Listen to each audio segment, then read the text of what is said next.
Hello, America. How you doing today?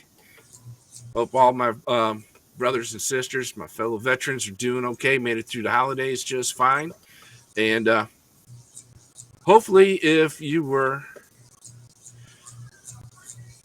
down in the dumps, feeling those holiday blues, I know I did New Year's Eve. Unfortunately, my wife got the grunt of it, so I'll apologize to my wife for being a total jerk New Year's Eve up until we went out and celebrated. And those who use 988, the new Veterans Crisis Line number, I can't push this enough.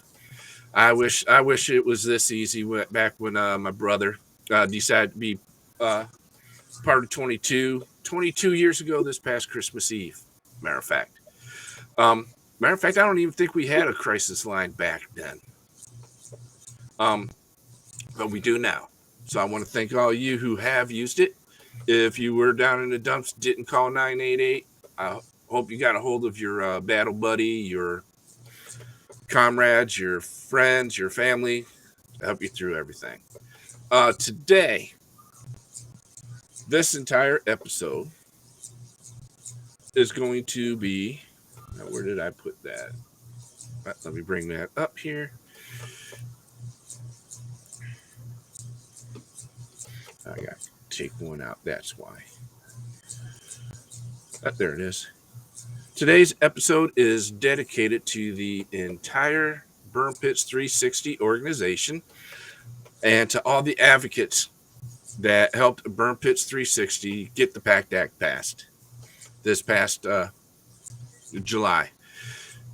If it wasn't for you folks, I wouldn't even have this show. So I want to dedicate this entire episode to you and hope you all had a fantastic Christmas and New Year's. And today's show, we're going to talk with a nonprofit by the name of the Veterans Ranch. And we have J.R. Smith with us. And J.R., welcome to the show. And are you the founder of Veterans Ranch? One of the three. Thank you very much for having me on here today. And howdy to all your listeners out there. And all of my listeners on LinkedIn, Facebook, and YouTube watching live here as well. It's myself, my wife, and my dad, not necessarily in that order. My wife and I are proud patriots. We're the 99% that support y'all, the 1% that raised your right hand and said, I'll go send me. And my dad's a Vietnam veteran, United States Navy, 69 to 73. All right. And I understand your father-in-law is also a veteran. Is that correct? Yes, he is. Yeah, he was U.S. Army 1955 to 1957. So he was in peacetime, but traveled the world and had a great time and always shares great stories with us. Oh, yeah. Oh, yeah.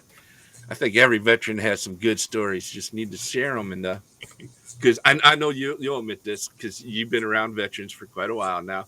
We're the most stubborn group you've probably ever met. I love it. I was a kid with my wife. I say, hey, if I'm a little more salty at 6 than I was at 6 a.m., just know who I was talking to for the day. We're going to have some fun. Yes. Now, how did the Veterans Ranch come about?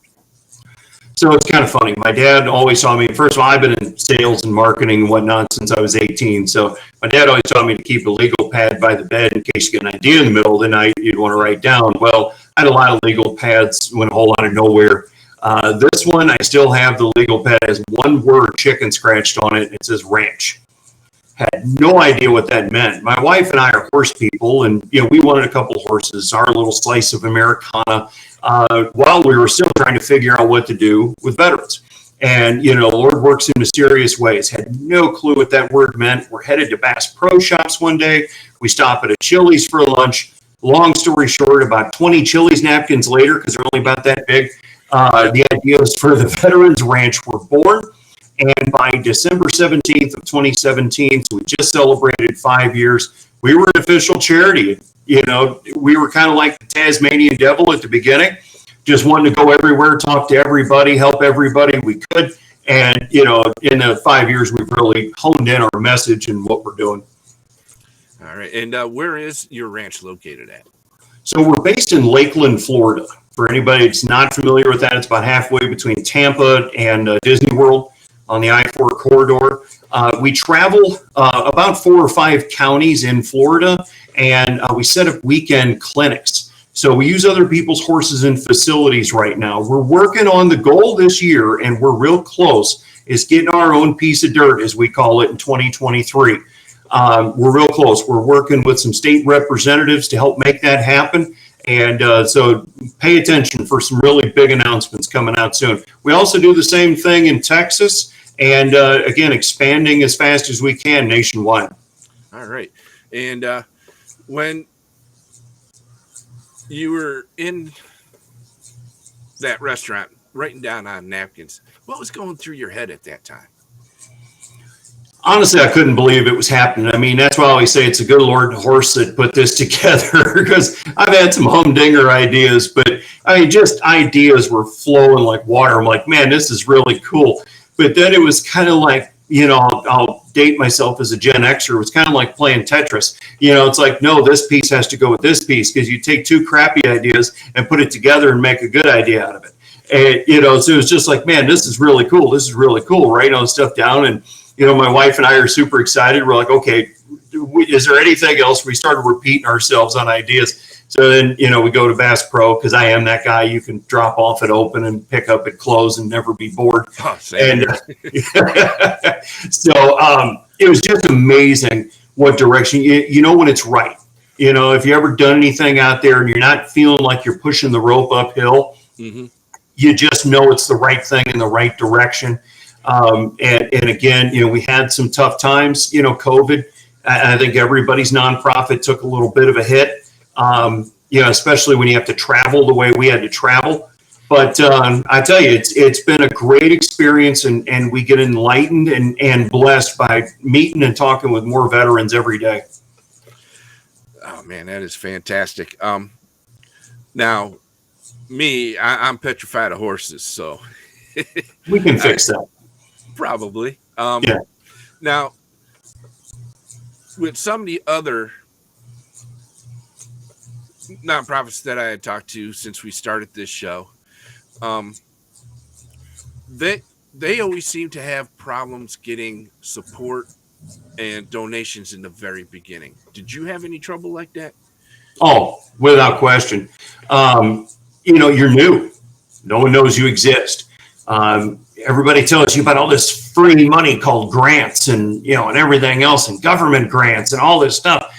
And you go apply for it. Now, I applied for a lot of stuff, but I also made a lot of phone calls, tried to ask for a lot of advice, not to fall into some of the pitfalls maybe someone else did in the early days. But you kind of get the Dear John letters of, hey, let us know when you have a couple of 990s, which are your tax forms, under your belt. And, you know, we're just celebrating 5 years, and we've gotten 2 partial grants.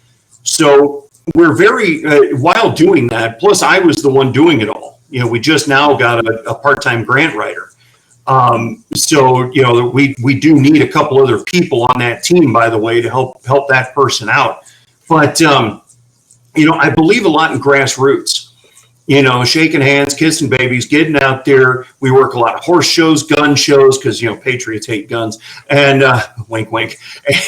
And, you know, so, you know, we get out there and we share our message, because sure, I can run TV commercials. I manage 13 social media platforms, but when eyeball to eyeball, they can shake your hand and feel the passion of your mission. I think that goes a lot further than a 30-second TV commercial.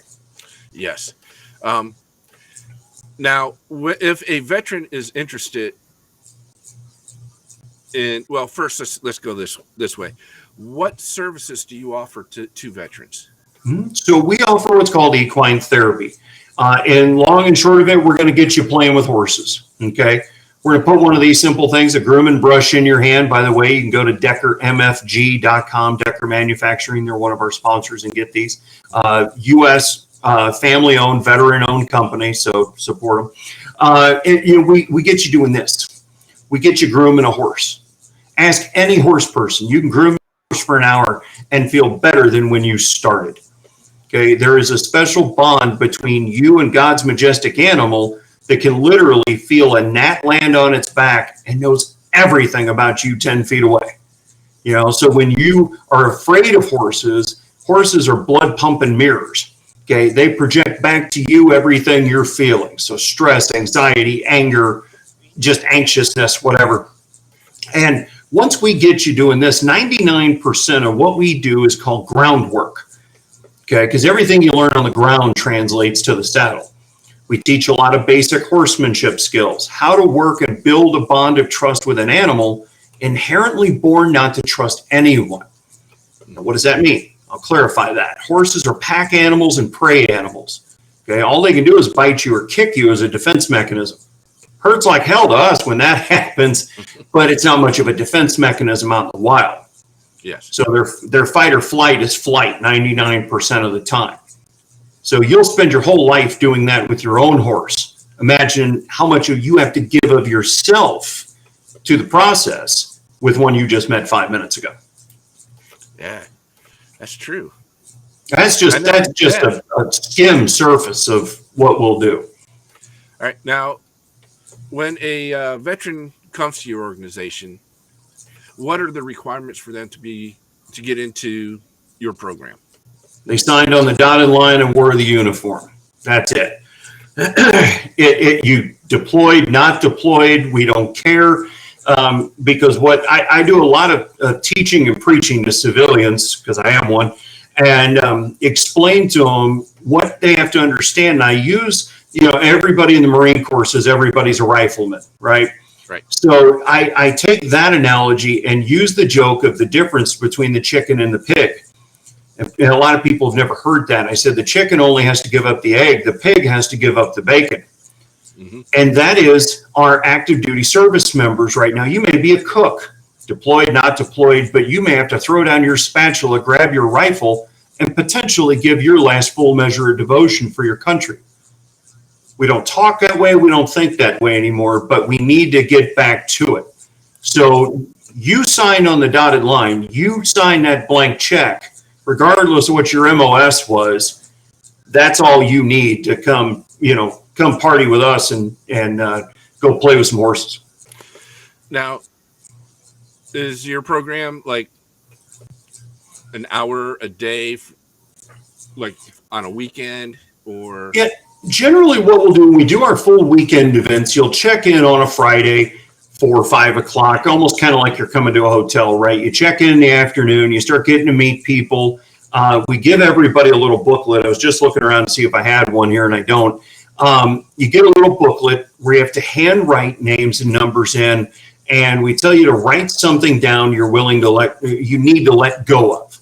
Okay, you don't know why you're doing that yet, and the reason why we have you write down names and numbers is because when you write with intention, it sticks. It sticks twice as much than, okay, let me just put it in my phone, save, forget it. All right, you got to go back and find it. So burgers, dogs, campfires, just a hoot and good time. Then crack of dawn, Saturday morning, I'm up slinging cowboy breakfast because I don't ask anybody to do something I haven't done 100 times myself.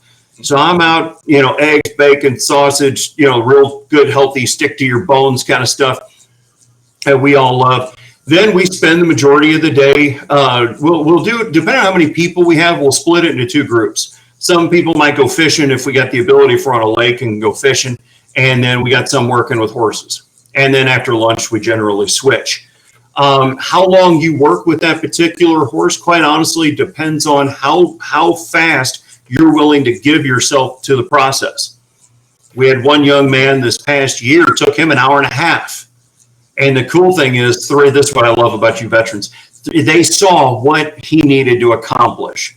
And 3 people gave up their turn till after lunch to see him get done what he needed to get done. Yes. Took him an hour and a half, but we weren't letting him off the hook easy. Yeah, you just brought up a good point there about veterans, man. Once we're out, we don't care what branch you were in. We got each other's back. You just proved it right there. And I noticed too, you are getting some good viewers here on LinkedIn. They're putting in on the chat how they're loving this talk so far. So you LinkedIn people watching, thank you for joining us today. And before we go a little further into your organization, JR, I don't know how much of a basketball fan you are, but there's a team up here in Cleveland called the Cleveland Cavaliers, and they won a national championship a while back. And there was a player on the team named J.R. Smith. I know. I get that joke all the time. I was just going to ask you if you get that. I get two jokes, and I know what generation I'm talking to depending on the joke. They ask if I'm a 6'8" black basketball player, or they ask if I know who shot me. Right? Yeah. J.R. Ewing. Yeah. So, I know the generation I'm talking to, and I just say, no, white men can't jump. And the other one, I just say, yeah, but, my wife is named Pam. So JR married Pamela. And they're like, right. Yeah, no, he didn't. Yeah, so I know what generation I'm talking to, depending on which joke it is. Now, back to talking about the Veterans Ranch here. If a veteran is having trouble connecting with his horse or her horse, what's the process that you go through to ease the tension, so to say? Sometimes you got to break them away.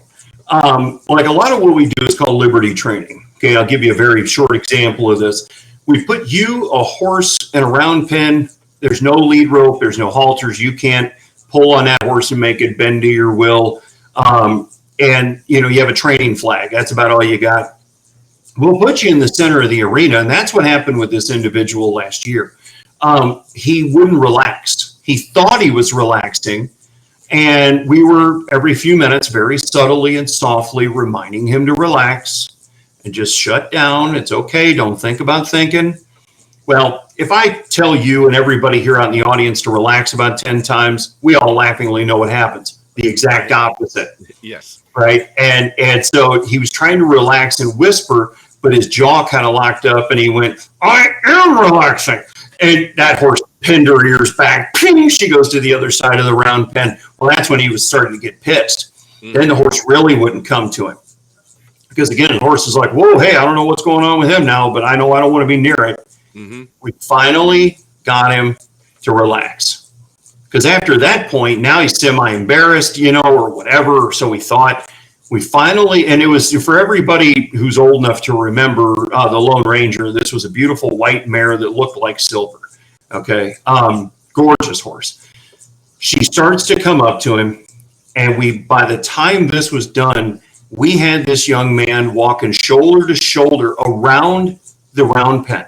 Again, no lead rope, no halter, just looking like two buddies going to have a beer. Right. Actually got him to stop, turn to go the other way. And I said, now trot.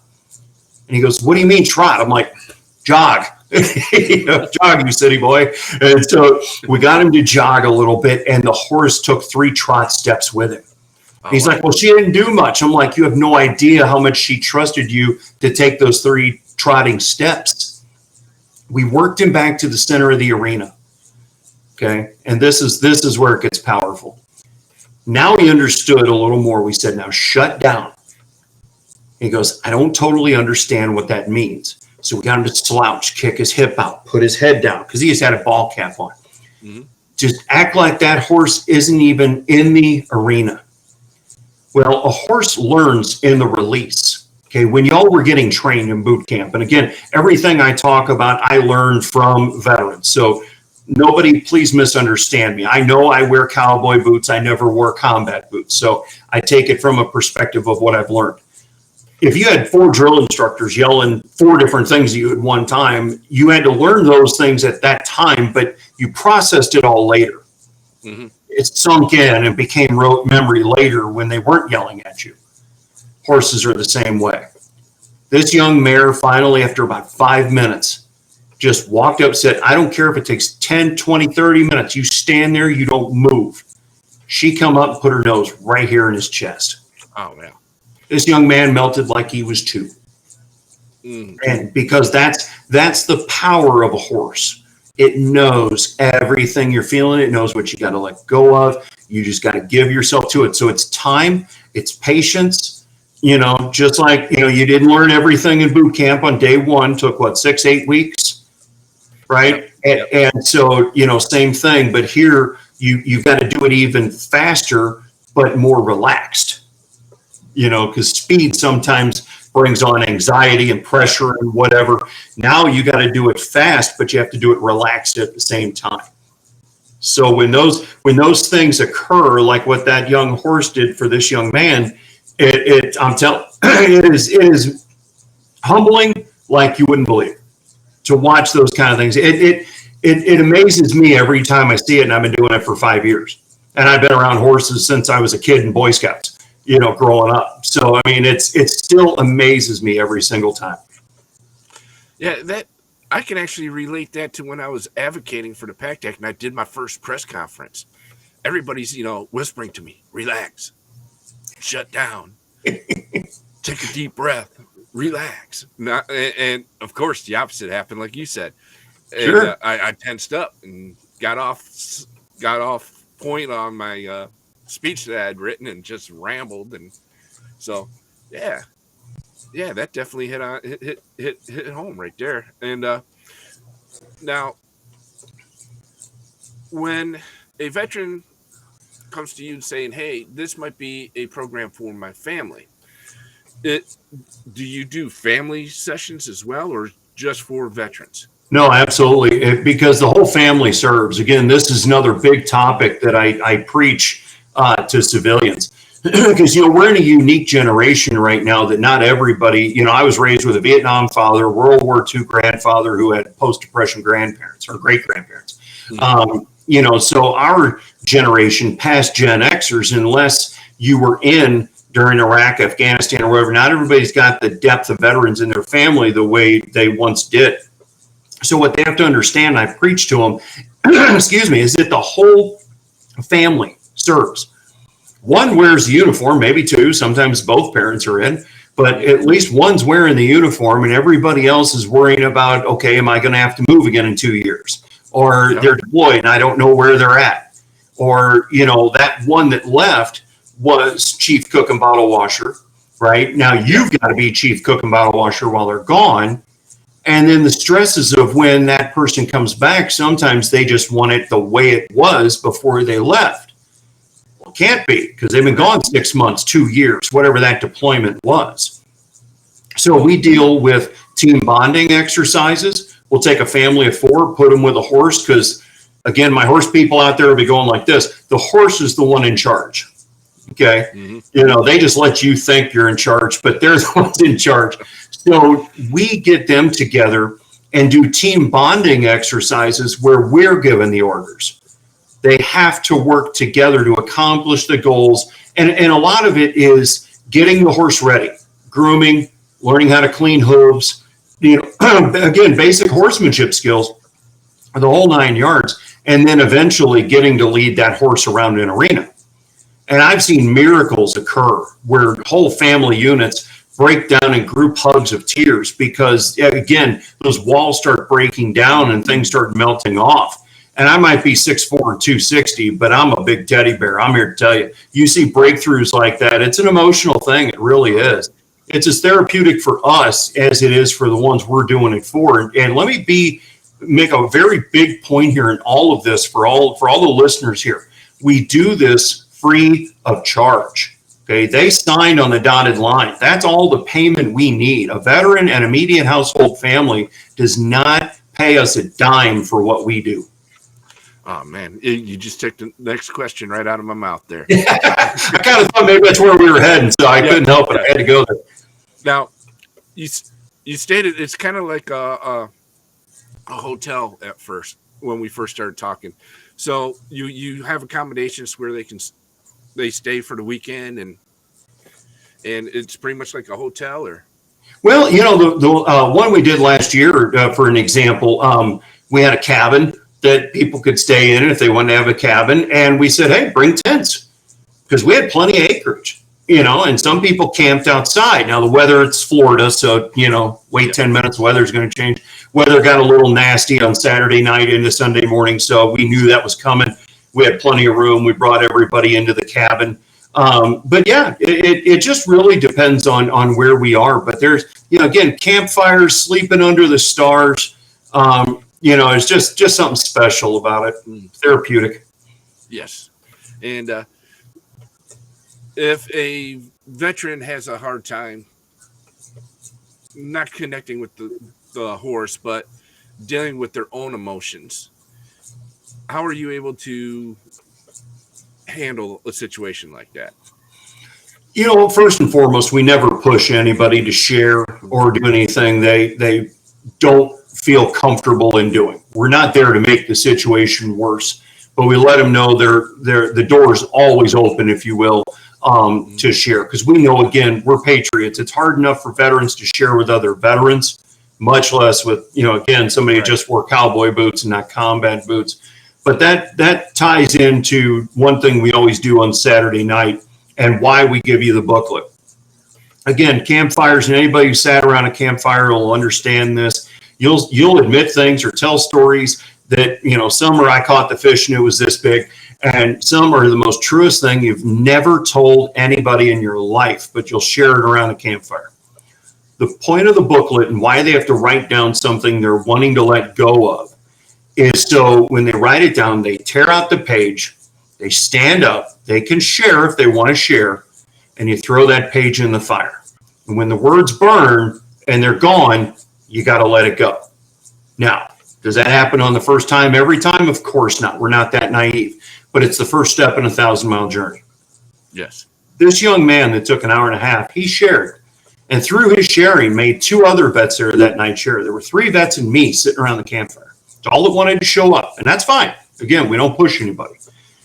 He was in the brig for 9 months in the Air Force, accused of something he didn't do.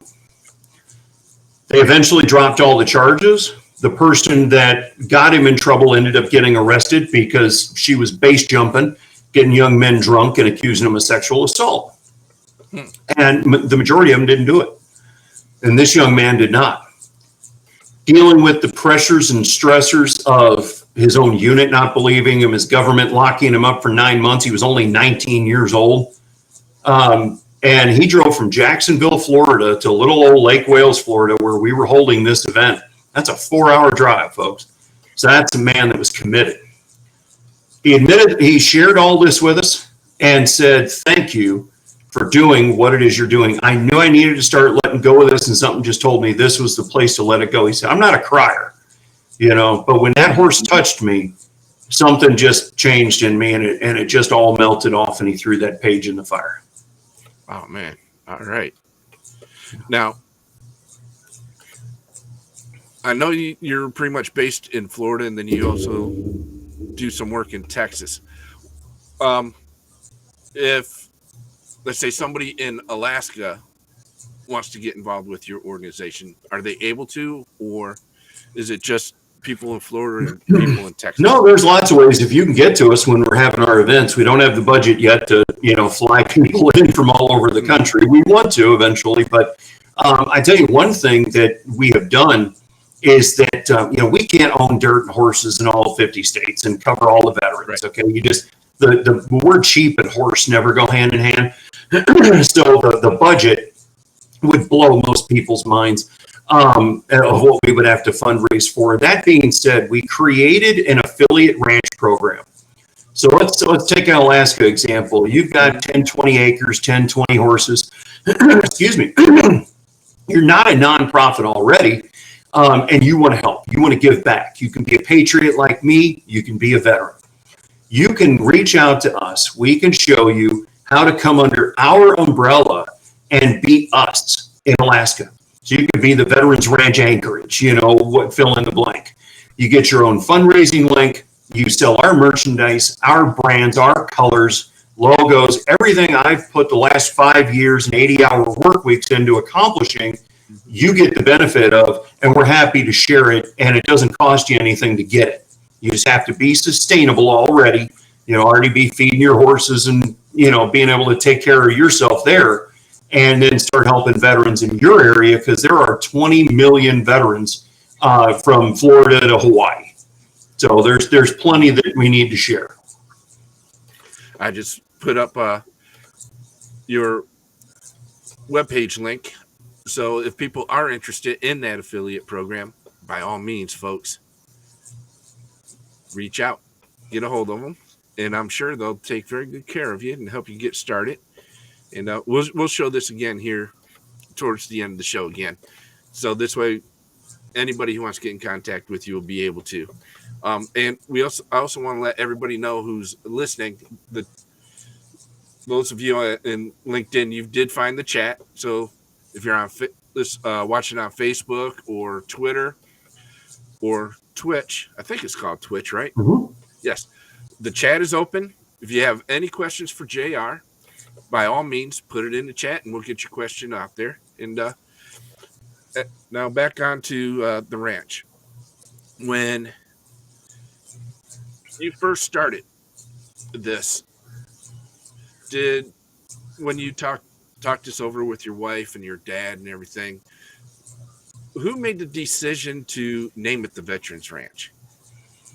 Yeah, it's kind of funny that was all of us together. When you look up the corporate name, okay, there's a lot of places where you can look up charities. One is guidestar.org. They're a nonprofit that rates nonprofits. You have to give them all your information. We have been a platinum member since our founding. You will find us under PJJR Ranch Corp. That's mine and my wife's initials. So PJJR Ranch Corp. But we always called it the Veterans Ranch. And so everybody was trying to figure out what PJJR stood for. And I actually had one person ask me if it meant pager. I'm like, no, but thanks for dating yourself. It's all good.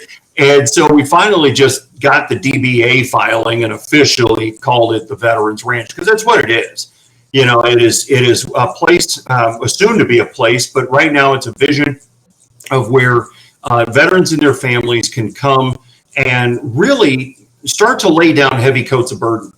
Veterans, men, what do? We compartmentalize, shove it down here, there, everywhere, and pray it never comes back up, right? But we know how life is a lot of times. Those little nuggets come back up and revisit us every now and again. The goals and the missions of when we do get our own piece of dirt here in 2023 is immense. We're going to have transitioning out classes where, because let's face it, when my buddy went into the Marine Corps, he had to pass his ASVAB, he had to sign on the dotted line, maybe a couple other pieces of paperwork. That was it. No job interview, didn't have to fill out a resume, we didn't have the internet in 91, so, there was no LinkedIn or anything else. So we're going to teach you how to, kind of work your way back into society because your normal became a regimented daily routine for 4 years. It's what my buddy said. I'm like, man, you can go do whatever you want now. He goes, you don't understand. For the last 4 years, I was told when to pee. That's right. I don't know what it means to do what I want whenever I want to do it. So we're going to have those classes. We're going to teach you how to be self-employed. If you want to be self-employed through a couple of different programs, how you can immediately go out and start your own business and eat better in doing it. So lots of great things that we're going to be offering down the road here in the near future. And it's all, and when I say all veterans, I don't care if you're still kicking from World War II, Korea, Vietnam. We are not a conflict-specific organization. Okay, I know there's some that are out there, and that's the way. I'm not picking on them. That's the way they chose to do their organization. God bless them. If you wear the uniform and you're still above ground, get in touch with us, and we want to help any way we can. And you just perfectly transitioned me into my next question. Veterans that are handicapped. Mm-hmm. See, like me, I have to use a walker to get around. Are you able to accommodate those veterans, or? Yeah, we're getting better at that. When you're using other people's facilities, sometimes that's a challenge. When we get our own piece of dirt, it will no longer be a challenge because we will have the ramps built necessary. We're going to, again, since a lot of what we do is groundwork, you're not really on the horse, but when you get to that point of being able to get on the horse, we'll actually have ramps and hoists and all kinds of things to transition you from a wheelchair to your horse or make it easier. If you just can't lift a leg and cowboy up and throw one over, we'll have you on the ramp to where that's a little easier. A lot of things will be growing in that process. Again, as people help us get our own piece of dirt through donations and grants and those kind of things, that's how we make that happen faster. All right, that'll work. And Now, when the outing is, well, actually, let's go back because you had mentioned fishing. Mhm. And you said if there is a lake, you split up into two groups. Now, is it catch and release, or is some of the fish dinner for that night? Nah, that's catch and release, just having fun. Hey, let's face it, 9 times out of 10, the whole fun of fishing is just getting out there, not thinking about anything, going That's fishing. right. You catch something, it's a bonus. Yeah, I got a lake. I got a lake behind my house, and some days it's like, I know there's some small bass and bluegill and whatnot in there, but sometimes you just need that release to. Mhm. Again, it's kind of like working the rhythmic motion of grooming a horse. It's that cast and reel and cast and reel, just getting your brain off what you're dealing with for a while, and just clearing your head and clearing your thoughts. But no, we have some great meat markets. Harvest Meat Market, we'll give them a great plug here in Lakeland, Polk County, Florida, and they've donated food, meat. We had pork shoulders, bacon, ham, turkey, hot dogs, and burgers. I mean, we had more food. We ended up giving the rest of the food to a charity house to help give them some meals and things to cook and whatever when we were done. So we've got a lot of great local supporters that help us in that regards. Oh, that's good. And you just answered my next question, which how do you feed them? And so it sounds like they're very. The answer is well. Yes. Yeah, you leave our event hungry, you just didn't eat enough because there's plenty there.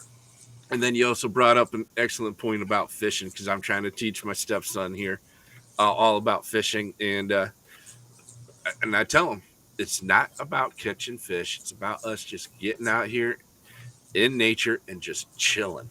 Yeah, just loving what God gives you. I mean, just the ability to be able to do that is really the blessing in itself. Yes, and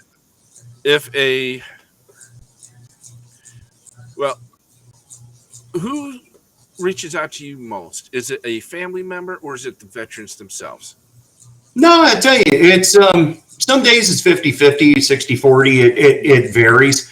Where we've gotten some good help from the VA is every time we have an event, I have a couple of great ladies in the Tampa VA Activities Center who get our flyers out to their cohorts in the Orlando VA and the St. Pete VA, and help us, really reach people that way as well. But yeah, sometimes it's family, sometimes it's the vet. There's no rhyme or reason to it. It varies from one day to the next. Yeah, because some of the other organizations I've had on, one said it's primarily family members that reach out to them, and then another group, it's all veterans. Family members don't reach out; it's all veterans. So, but I'm glad to see it's 50-50 on your part, because it makes me feel good when it's a whole family. Not oriented, but the whole family gets involved. Yeah.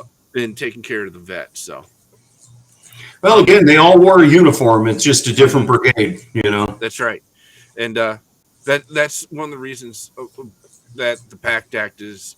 I know we talked a little bit about the PACT Act, but it's so important to get a little bit of information out on every episode about that. It's because it's also designed to help the family members themselves, the spouse and the kids too, so that they're taken care of as well. Now, I know you said you definitely want to expand your organization, and something tells me you're gonna have a lot of success with this. When somebody contacts you wanting to become an affiliate ranch, do you have any prerequisites in order to figure out if they're going to be a good fit for you? Or yeah, I mean, obviously we want to interview them, and some of the basic questions are, how long have you had your horses? How much land or horses do you have? Where are you located? All things aside, you can't be in the hood. I mean, we got to have you in a good, safe space. For our veterans to be able to come to you and help with those their issues, right? And we want to see your facilities. This is no different than if you were going to get a Golden Arches franchise or some kind of franchise. They want to know where you want to put it, and they need to approve that. So, we want to know how many horses you got, how long you've been dealing with them. Because again, if your horses are skin and bones and you're just waiting on our, donation link to come in to save your horses, you're not a fit. It's honestly somebody who is patriotic as hell, just like we are, and wants to help, wants to give back, and maybe didn't even realize the power they had with the horses they already got being able to help veterans. So if they've got those key things, I mean, there's a little more to it than that, but that's the basics. Do you love the veterans? Do you want to help? Do you have that giver's gain mentality? Of it's not about, like I always say, it's not about me breaking my shoulder, patting myself on the back. The good Lord just said go, and I'm out here talking about it. That's the reality. So if you have that kind of mentality, reach out to us and, let's talk. Let's start a conversation, because just give you folks out here an example. Okay. Texas has 6 million veterans. Florida has about 1.5 million. And growing in both of those states, because Florida and Texas became the two freedom states everybody wants to move to. I have within 10 counties of where I'm sitting right now north of 513,000 veterans.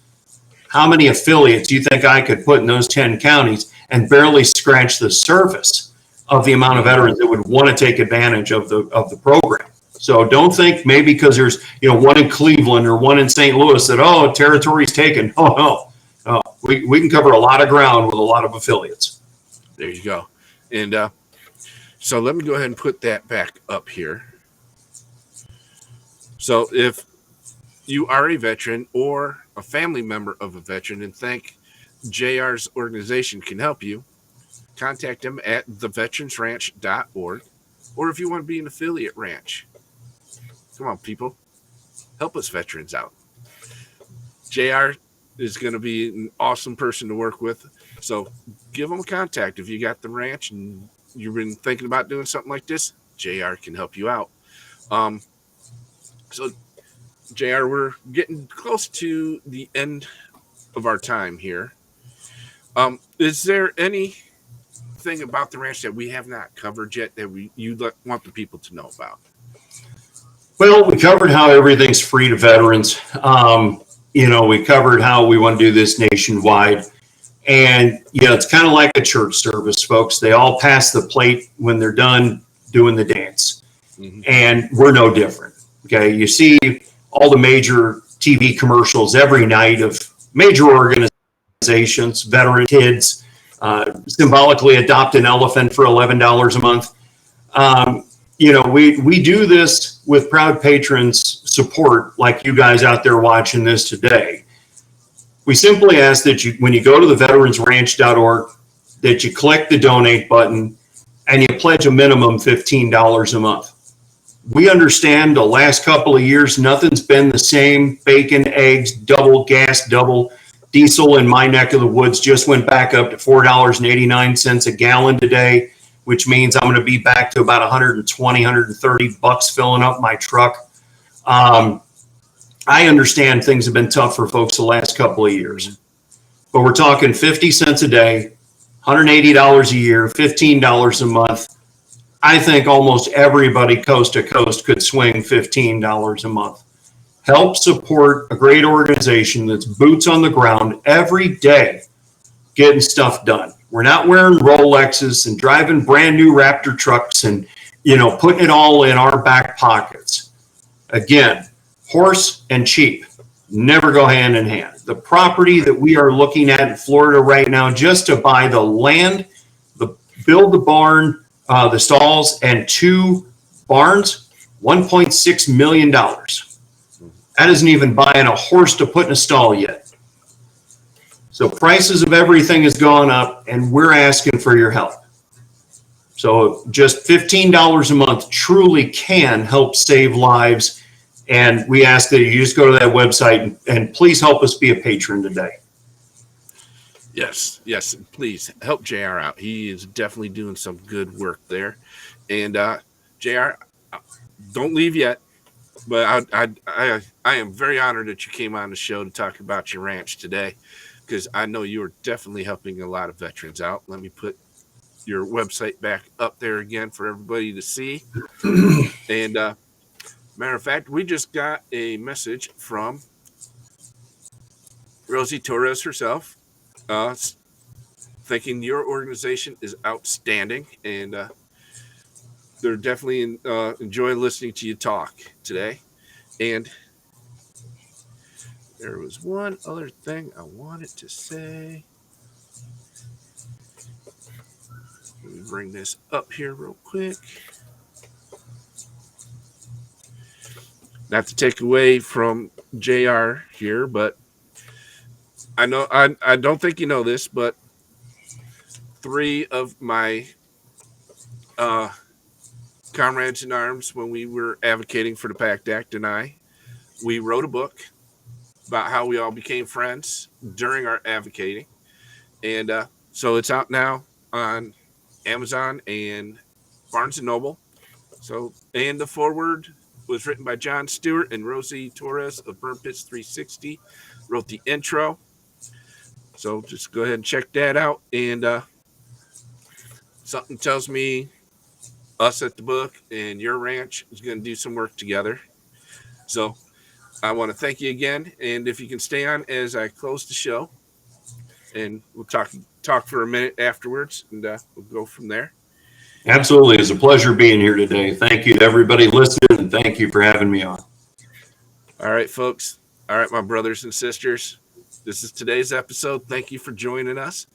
And thank you for giving us the motivation to keep doing this show, because this show means a lot to me, because when we were in Washington, D.C. and learning about all these other different organizations I never even heard of, but they're doing some great work, just like JR's Veterans Ranch.